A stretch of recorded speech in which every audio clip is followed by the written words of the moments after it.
Hello, I'm live again. It's been a week.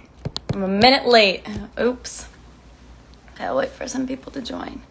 So I'm going live today again with Go Campaign. Sorry, my hair is a literal disaster right now. It's fine. I'm going live with Go Campaign again. Here we go. Hi. Okay, we're gonna get them on here with Tamara Horton. I hope I'm saying her name right. Who is the executive director and founder of Studio Samuel. So we're going to talk to her and just ask her questions, hopefully fundraise, get some cool info. Okay, I am, once again, horrible at the internet. I'm trying to... Hi! Hey, Abby, how are you? Hi, I'm great. How are you? I'm well. Thanks for having me. Of course. Thanks for coming. I'm so excited. It's great to meet you. Meet you over the internet. Yeah. I feel like that's how we're all doing it these days. It's crazy.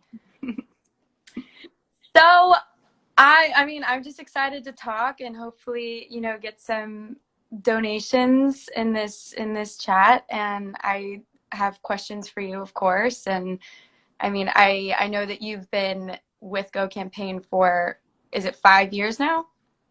Yes. Wow. Okay. And so you founded Studio Samuel to create opportunities for girls in Ethiopia, correct? Yes, I adopted my husband and I adopted our son from Ethiopia, and in the process of that, I wanted to, immerse myself in the community and gather as many stories as I could for him. And it was through that process that I continued to hear the stories of the girls born into extreme poverty, and it was lack of education that was it was just very challenging in creating unsafe options for them. And before I actually get started, I want to first share, which I usually do, that if you ever get the chance to travel to Ethiopia, I highly recommend it. Like, the stories I share today are specific to our communities and where we work. Our work is needed, and these are communities where people are born into extreme poverty. This does not represent all of Ethiopia. So Ethiopia is a very beautiful place with amazing people, and so I just want to share that before I talk about everything about where that you've experienced. Yeah. Wonderful. Yeah, I feel like we do sometimes get ideas from kind of the, from certain stories from people of how, certain places might be. But that's a very good point.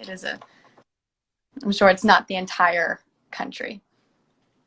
Correct. Yeah. So you adopted continue. I'm so interested in this. Sorry, I have a delay on my end, and I'm sorry if it... Oh, no. Okay. Yeah, so we adopted our son from Ethiopia, and it was such a beautiful experience.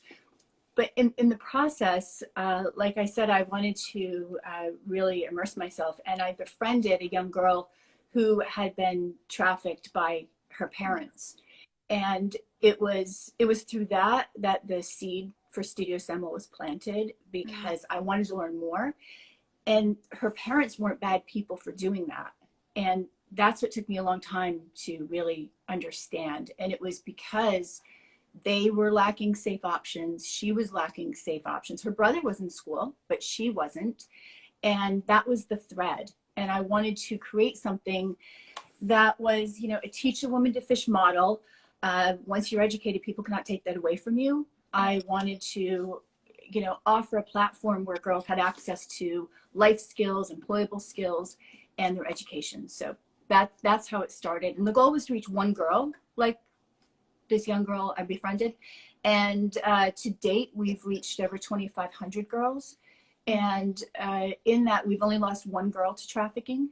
And much of that wide reach has to do with Go Campaign's belief in us and their continued support and their community. So it's been really incredible.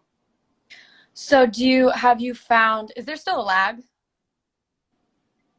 Slightly, it's fine. Okay. Okay. Yeah. Have you found that, well, two questions, and maybe for also everyone that maybe doesn't know on here, are girls lacking clearly education opportunities in Ethiopia? Is that for a majority, or is it just the impoverished girls or girls that are born into poverty? What gives them, or what gives the boys the opportunity and not the girls? What is that? It's a really great question. From our experience and my personal experience, it comes down to a financial and economic decision by the parents, or if a girl they don't always live with their parents, it could be a caregiver, a legal guardian, and it becomes economic. So girls are more at risk of trafficking and child marriage and child labor. And again, that's an economic exchange. And what we did, the first way that Go became involved is that we started with a computer lab that was going to be core to our training. And Go supported the computer lab. And that was for the first initial flagship program we started, which is after school and weekend for girls 9 to 18 years old. And the Go campaign supported that. And then what happened, the girls are just incredible who are in our program, and they're hungry for this. And they were doing so well in the computer lab that it wasn't just coding. They were using the computer lab to study for the national exams, to make sure they got into the next grade, and for general computer literacy. So they used it for many, many areas. And this caught the eye of the local government. And because of the success of the computer lab, the government certified our computer lab and then also the sewing lab as a college. And so then we were able to reach 18 to 24-year-old girls who, for whatever reason, were unable to attend higher level education. And higher level could be 10th grade. It could be, vocational training. And Go supported the college, the launch of that. They saw that the proof of concept was there when the girls had access to the right resources. And as we continued working, another area of need that came up was, we learned another reason girls were staying home from school is because when their caregivers, again, legal guardians, if they were either ill or unable to work, they would keep their girl home from school. Again, going back to your question, they wouldn't keep the boys home from school. Boys usually had more access to education because when they would land a job, they would probably make more than a girl. So they weren't as much of a priority. Right. There are other things that girls could be, that they could capitalize off of from girls, as opposed to just, okay, interesting. Yeah. Right. And then with this other group, we realized that it was likely a need that we were seeing develop for a reason for us to scale into the homes. And so we created a microloan program, and Go stood beside us with this as well. And so with the microloan program, we were able to offer empowerment through employable skills to the caregivers. And so if they stayed at work, then the girls would stay in school. So through this, we have reached 18-year-old girls, 18 to 24, and now 24 and older. Wow. So they've been crucial. So you found also you mentioned trafficking. Have you seen a lot of that there? Have you seen that that's a big issue, or something that you run into a lot with young women? It is. Mm-hmm. It's a problem. Mm-hmm. Because it's because it becomes someone's option. That's what makes it a problem, because if it's someone's option and there's a need for it, there will be people who supply it and they're making money from it. And then there becomes a way to do it. It's not always like a kidnapping situation or somebody's coerced into it. Unfortunately, it becomes a plan. Right. Yeah, I remember doing a lot of research on that. Side note, but I actually just did a movie where a woman had been sex trafficked through childhood. And it's a very interesting, I don't want to say industry, but it's a very interesting world because it's not always what you think of when you think of trafficking. It's not the, kidnapped, which it can be, but a lot of the times it is just what, people are used to. It's what your mom did. It's what your grandmother did. It's what, and that was a very eye-opening, I guess, experience, and just finding out that information was very eye-opening for me. So that's interesting. Are there shelters over there for these girls, or does your program also act as almost as a shelter, as something that helps these young girls and young women find a new life, or what exactly goes on over there in that aspect? I'm not familiar with any shelters, mainly because if the infrastructure isn't there, like after a shelter, there's not really the next step of where a woman would go. So our center is more of a safe space. It has become a safe space. That wasn't the intention. The intention is to be the training center. But through that, we've become a safe space for the girls. And we've seen that more than ever during COVID, because people were isolated and they wanted to come back. Yeah.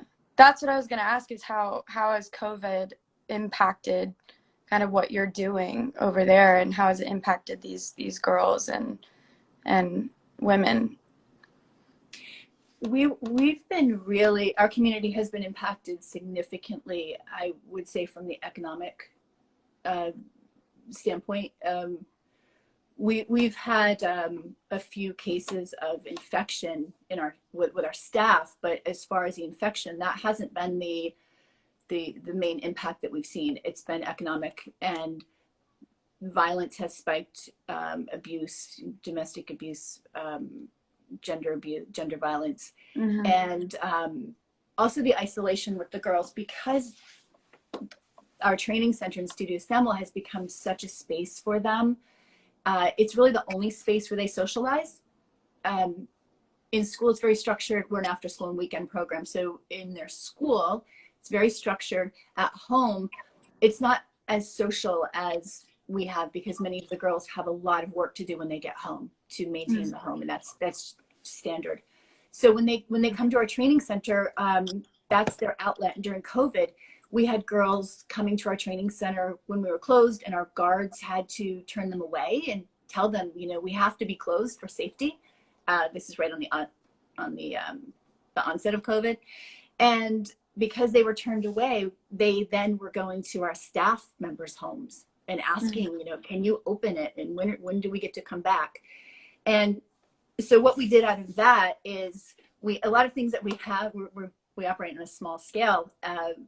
So many things unfold organically, and we started teaching by a phone method. So many of our girls don't have computers in their homes, or a radio or a TV. So we were teaching them by flip phone.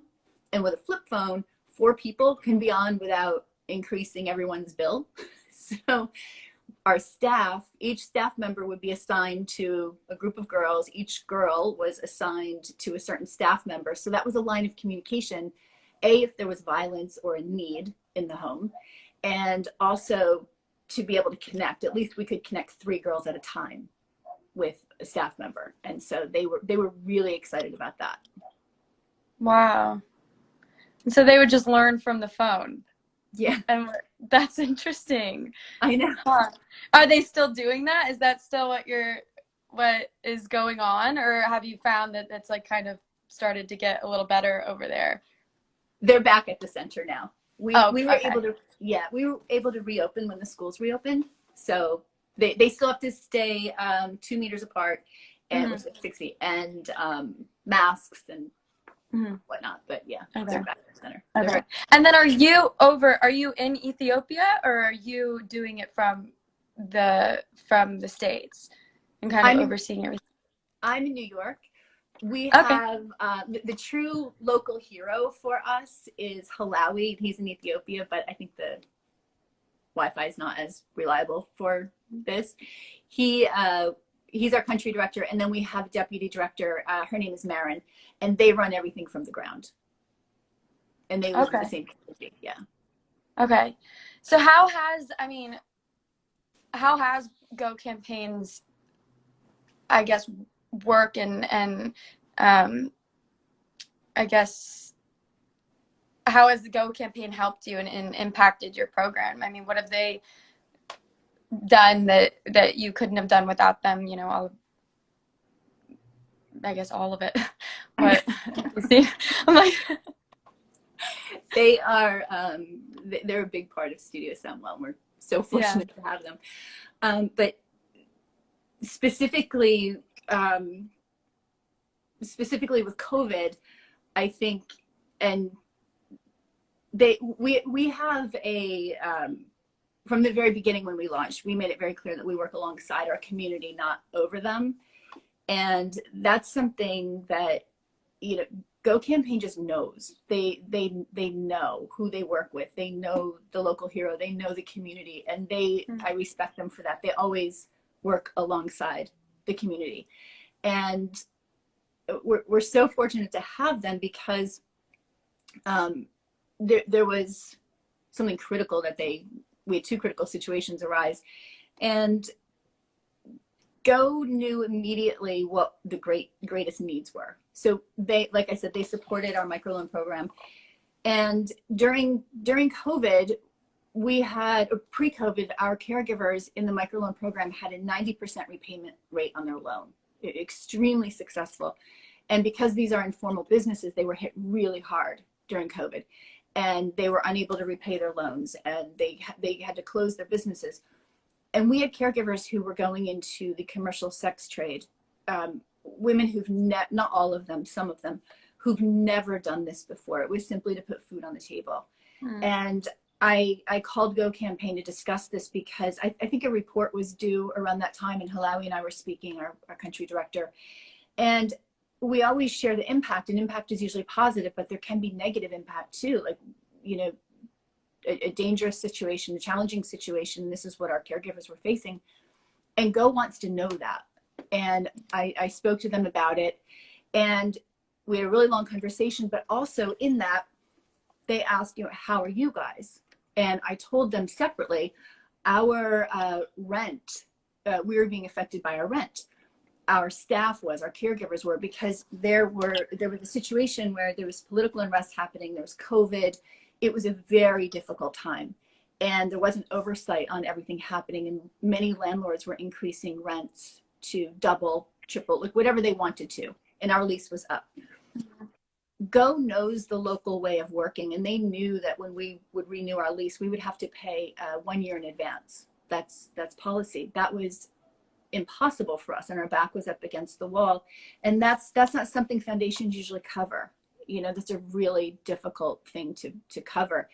And they contacted me a day or two later, and they said that they were helping us. And because of that, we were able to relocate to an affordable space. And it goes back to them coming through in a critical time. They also help supply basic needs, which we normally don't do. They help the caregivers put, you know, proper food on the table during a time that they didn't know what they were going to do. So they listen to the actual needs of the organization or of the people there. You know, it's like, it's not, and that's also what I was so intrigued by when I decided to, you know, come on with them and do this. I love that. I love that it's not this. I love how personal it is, and I love how they kind of are they sit in the back seat and they let you be the driver, and they ask you, what do you need? You know, and it's like, I love it because it's almost like the ultimate act of humility in a way. Yeah. You know, because it's also, and when you do that, you actually do accomplish more, I feel like, and it's not necessarily, it's not gonna, you're not gonna be at the front and center of it, but it's still, you're still helping, you know, and you're helping as much as possible. So that's very interesting. And you said that people were experiencing violence from what again? They were experiencing like the caregivers were in danger. How did that, or something, you said something along those lines, but is that something that's common? Gender violence is not uncommon. Yeah. But I think what we've seen globally, like if there's ever been a time where we really see how small the world is, I think COVID has done that. And I think domestic violence has spiked globally. And that's what we're seeing as well. Okay. Yeah. Interesting. Yeah, I've heard that too. Just all around, pretty much, because everyone's just stuck in their home and can't get out. That's yeah. I mean, so what does inspire you? I know that you said that your son, you adopted your son from Ethiopia, and that's when you really started to get involved. But what exactly does, I mean, keep inspiring you? What makes this, something that is so close to your heart? And I mean, I'd love to hear certain stories or personal anecdotes or stories from some of the girls or success stories. Like whatever you feel like sharing, I'd love to hear. And I'm sure a lot of people on here would love to hear too. So we have 8 donations. This is great. Oh, that's amazing. Yay. What inspires me, it's the girls. They're so much stronger than I think I ever could be.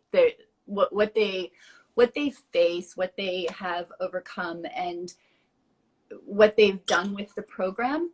When our program is 2 years, so when they graduate and you see what they've done with a Teach a Woman to Fish model, that's inspiring when you see it in action. But the day to day, I have so many stories. I will share. I will share. I have a collective story. I think sums up the friendship and the forever bonds that our girls create. One thing our girls learn is to use their voice, and that their voice matters, and how to use it properly in the different situations. And we had a student who the other students found out she was being she was very close to being sexually abused in school in a pay for grades situation by her teacher. And our girls came together, and it took a long time, but they came together and they created a plan, and they spoke with her like, now's the time to do what we learn, and you need to use your voice, and you need to go to the director, and our director. And they did. And so they addressed this with the school officials. They addressed it with the district officials, like authorities in our community. It stopped. And so one of the times when I traveled after that, the girls met me at the front gate, and they were jumping up and down, and they were grabbing me like, did you hear what happened? Did you hear what we did? And they were so excited about what they did. And they made a problem stop that an adult had created, a man. And by teaming together too, and having and supporting, and wow. Right. And then I think a story from one of our students. She was in our first class of 25 girls, and she's incredible. I see her every time I travel. She's done so much. She was facing a child marriage situation. And like I said, going back to the beginning, the reason I wanted to start this is because the young girl I met who was trafficked, most girls in our program are one step away from a situation like that, either trafficking or child marriage or child labor. So that is addressed. And so this young woman was facing a child marriage situation very young. She left her home on her own, and she was set on becoming a doctor. And she went to, a lot of kids say that she had a plan in place to do this. And she ended up coming to the city and finding a safe space to live, even though she would still be in a child labor situation, because she had to work for the room and board, but it was guaranteed that she could go to school. And she did this through most of her school career. And she would be working until midnight, and little time to do her homework. When she came to our training center, she was a sponge. And there's a lot more to this, but today she's in a university studying laboratory sciences.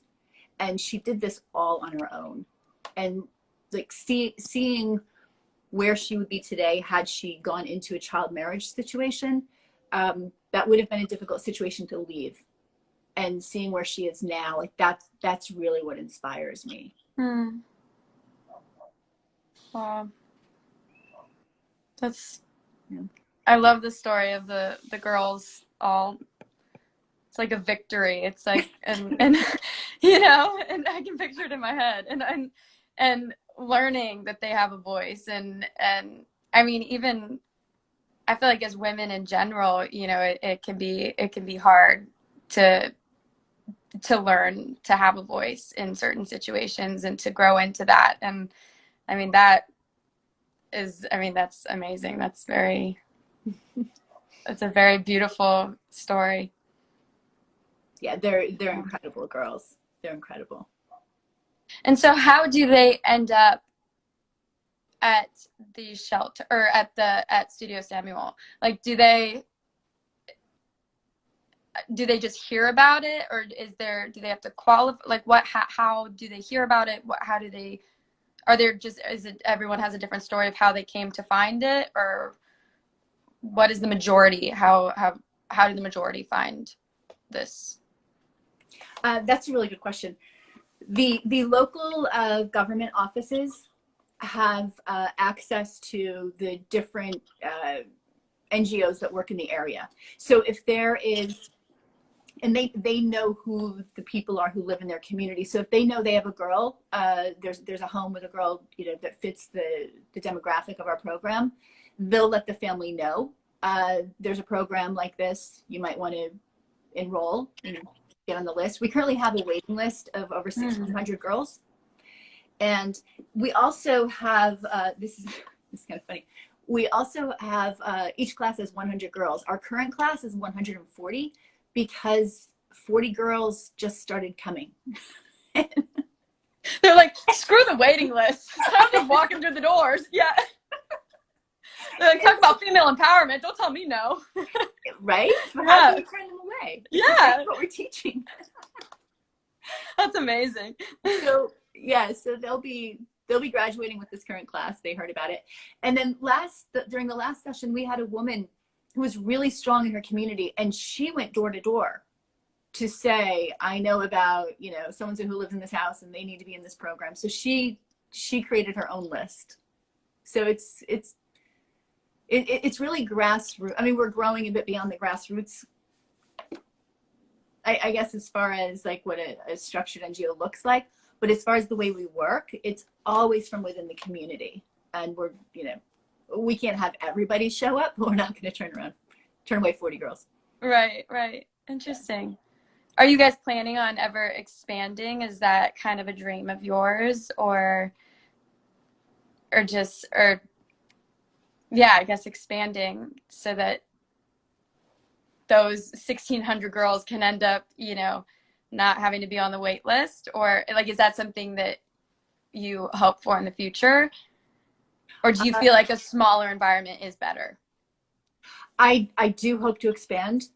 It would have to be, you know, definitely quality over quantity. So we want to do it the right way, but we do have those conversations on what does the program look like in 3 to 5 years.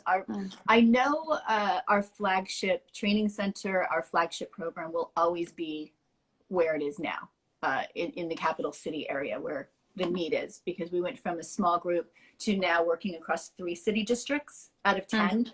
And it's a wide net, and the need is there. So, but going beyond that, the first step would be the rural areas, which we've started doing through a menstrual kit program. And then beyond that, I think our program could work really well and adapt culturally beyond Ethiopia, beyond Africa. Interesting. Well, that's how do you think that, I mean, how do, you know, because right now I've been dying to just get involved in things that I'm passionate about, and especially, I mean, of course, in person would be the dream, you know, be one-on-one, feel the, you know, feel people's energies and give, you know, give and take and hug and talk. And that's my, I feel like my favorite thing about, I don't know, these types of conversations too, and going into actually like physically going and, you know, talking, but, or helping, physically helping. Mm-hmm. But, you know, right now we're in a very strange time. What do you suggest for someone like myself or other people that are wanting to get involved but don't know how? What do you suggest we do to, I mean, is it donate? Is it raise awareness? Is there anything else we can do to help these girls? Or, I mean, what have you seen during this time? Like, what are you guys in need of? I think for anyone wanting to get involved, the first thing would be you can follow us on Instagram. And I know a lot of people say that, but since this is the first introduction to your network, at Studio Samwell on Instagram, just to learn more about our program. So when we actually can be in person again, which I also can't wait for, maybe we can do this together sometime. Yeah. Now's the time to learn about the program and see other initiatives we've done. As far as getting involved, I mean, Go has such a strong reputation. They know the area. And I would say fundraise and, you know, support Go campaign, because a couple of the initiatives that have come up during COVID are not typical initiatives we've done. They've been because of lockdown or, you know, something that came up unexpected. So right now, I think the financial support is key, and that goes far. It can be $5 that will go far. And then when we're on the other side of this, there are many other ways to get involved, and we'll be back to the normal programming. And that's going to be getting girls enrolled in our summer camp and getting them the next class enrolled in our program. But right now, I think it's so key to just follow the community's lead and seeing what is really needed to keep everybody safe and moving forward. And that all goes back to Go. Well, we are at 12 donations. I just saw that. $171.94. Thank Woo! you. Thank you, guys. Yeah, this is amazing. Well, I mean, I really appreciate you talking to me and to, you know, all of us, and, you know, informing us about what you do and what's going on over there. I mean, did you ever expect to be doing this with your life, or as a, you know, as a little girl, like, would you have, like, if someone had told you this is what you're doing? I mean, that it must be kind of a crazy feeling to know that you had this idea and it worked out, and it's really truly helping so many lives, you know? Yeah, no, I never imagined this. I was born in Pennsylvania in a small town. There was one red light, and it's awesome. And then I came to New York, and I've been in the fashion and music industry, like charity, and, you know, a school for girls in Ethiopia was never on my radar. I've supported charities. I never imagined, even when I launched Studio Assemble, I didn't know that this is what was going to happen. And now, like, I couldn't imagine doing anything else. It's like, yeah, there's so many challenges, but again, the girls and what they do with the program, that's what makes it all worthwhile. Yeah. And you see so much of, I mean, I remember when I was in, which I don't know if it's the same thing, you know, I don't know, but I was in, when I was in South Africa, I've actually visited a shelter for women, for survivors of sex trafficking. And I sat with one of the girls, and we talked and had the most wonderful conversation. And I heard her story, and I heard her, you know, her backstory too, and how it really happens, and the kind of what you were saying. It's not this dramatic sometimes, but yeah, like, I'm not going to group everyone together, but, you know, it's not this, it's a kind of a slow process, or it's a slow fade. It's a slow entry, and then you wake up one day and I mean, I know this isn't like all of your girls, but this is, I mean, kind of how I can relate to kind of seeing an impact on a type of place that helps women. But hearing her story was just, and hearing how she's grown from it and what she's learned and what she's planning on doing with her life too is just, I mean, it's miraculous to see. It's the most also humbling experience, because you realize, you know, like, she was just a badass. Like, she was just so tough and so intelligent and so just loving, and that for me was a very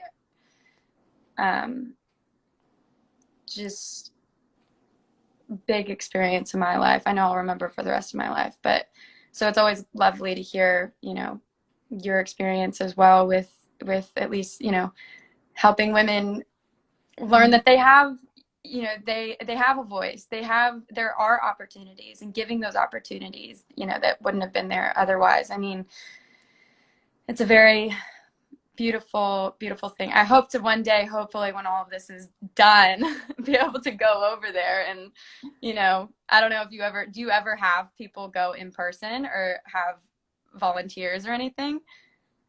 We've not had, well, that's not true. There's actually a Go volunteer who is now a big supporter, and he has been there. It's usually our close team. We have discussed bringing individuals. We don't do large groups, but on a small scale, we would probably consider it when it works, when it's the right, like you were sharing your story in South Africa with the woman you met, like having that and understanding. We go into it, this is a part of our with our board and our volunteers and our close team that we work with, it's always about the girls. It's not about us. Right. So volunteer, it's just like what you explained. So a volunteer coming to our center, it must be about the girls, not the outside, and, you know, all about the community. So it's as long as it's done the right way, and it's sensitive to the situation.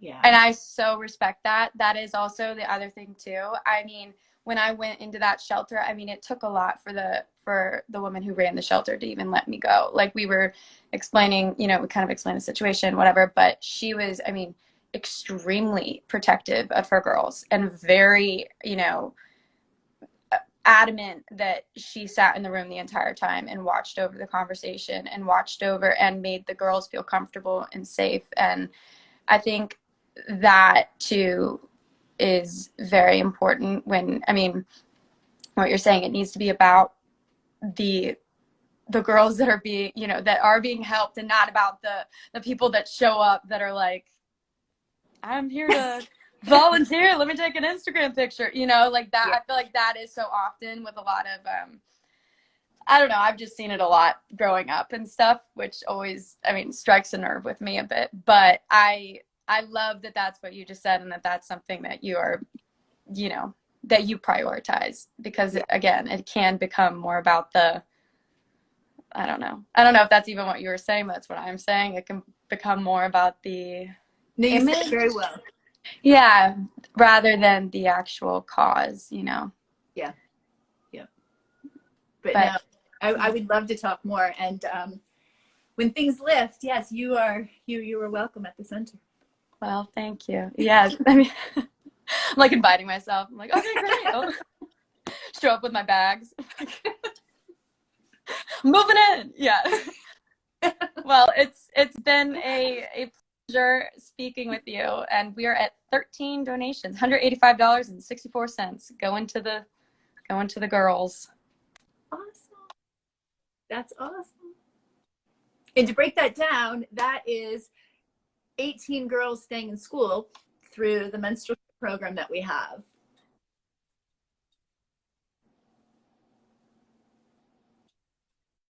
That's amazing. Oh, I'm having a major delay. I don't know if you are. Yeah, you're a little bit delayed, blurry. Okay, yeah, you're fine. well, maybe that's okay. Well, is there anything else you'd like to add? You'd like to tell anyone? I mean, that we didn't touch on, that I didn't ask you about? I mean, feel free to say whatever. I think I don't know. I think you've asked some really great questions. I think we've covered a lot. I think if anyone was interested in getting involved, again, if you follow the socials, and you'll learn more about the program. And I think if there was ever a time, I was speaking to someone this morning about this, if there was ever a time, like I said before, of like the world being so small, it's now. So there might be situations that, people in the US facing financial struggle, maybe they've not faced that before. This is what our community faces regularly. Or, a spike in another area of violence. Or like, I live in New York. I've had a few incidents on the subway. It's different right now, but I know that's going to pass.